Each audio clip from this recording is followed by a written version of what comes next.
you really have to say things like, I don't need a man, you might not need a man. I do need one. What's wrong with that? There's nothing wrong with that.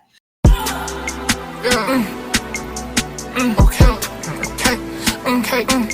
It's us. But in Brazil, we have people who have this mentality as if just because they're Brazilians, which is such a great thing, they are inferior to everybody else. So if you're from another country, great.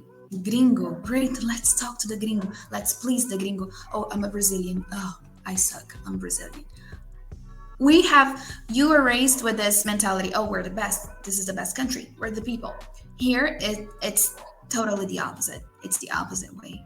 We're raised like, oh, we're Brazilians. Oh, we're inferior. I hate that. Wow. I hate that. Here's the thing about Brazil, because there's something such as the wow factor. So now the wow factor means when a gringo or an American or a foreigner goes to a different country, and then the people are like, wow, let me talk to him. Oh my God, I've never seen this person here before. Like, they treat you almost like a king or a queen in that country, because you're kind of like, they view you as, superior in a sense, right? Quote unquote.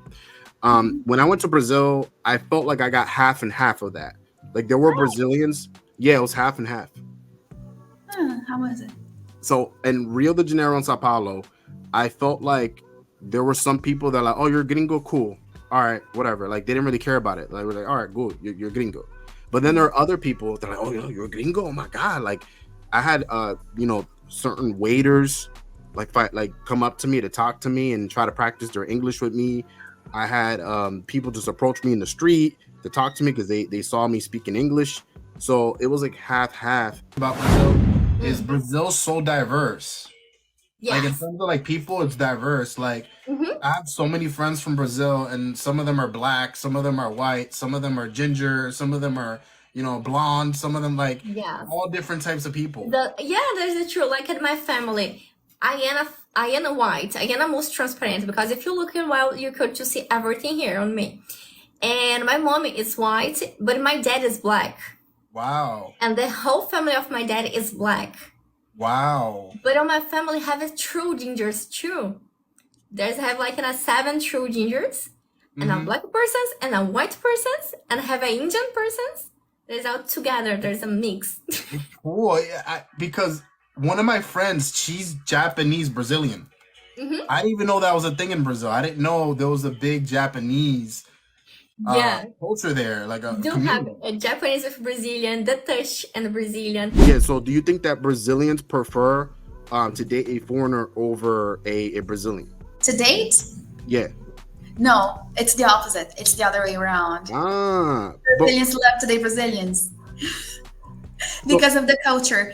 I'm kind of different. I mean, I'm not going to explain my type now because it's so different. But Brazilians usually prefer to date Brazilians, not really foreigners, because of the culture, because of the personality. We love our people. We love our people, but it's just that when we tend to compare us a lot with other cultures, other people. So we have the thing, they are whatever, Mexican, better than me. Oh, they are Italian, better than me. They are, I don't know, Japanese, better than me. That's not cool. But when it comes to dating, we like to date Brazilians because we have very similar minds and we have a similar way to deal with dating, which in comparison to people in Europe, it's so different. We're warmer, I think. But I've seen Brazilian women around Brazilian men, and they're so infatuated. They're so Yeah. So I love a good gringo though.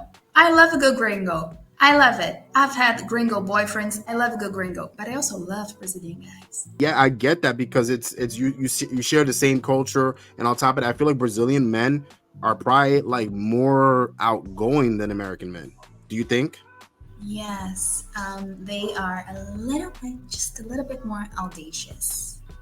Did I pronounce that correctly? So specify more what you mean by that. Let me think. She did the ear flick. She act like I don't catch on to that shit. She be like, oh. Like she be doing the hair flick and shit. Am I allowed to curse? Because it just said a bad word. I don't give a fuck. I curse right now. Go ahead and curse. Okay, so audacious. I feel like they are more likely to approach women. You know, I mean, nowadays with the whole feminism shit, you said I could. Yeah. I respect people standing up for their causes, but I do not like what feminism is doing. Guys are becoming afraid to talk to women because they think they're gonna be accused of harassment, whatever. And so nowadays you can't say anything, you can't do anything, everything's wrong, everything's toxic, everything's inappropriate. We're just being hindered from flirting, we're being hindered from dating, I don't like it. I just don't like it. So, but still, here, guys tend to be a little more likely to approach, to say hello. I know there is the fear of being rejected, which is a thing worldwide. We're humans. We don't like rejection, right? It hurts our ego. And I know that when it comes to men, that hurts them even more because they usually have bigger ego, right? So, but still here, men tend to be a little bit more courageous, like, I'll do it, I'll do it. Whereas gringos are more like, I don't know, you know? I like everything you're saying. I love that entire, like everything you just said in the last minute or so. I loved.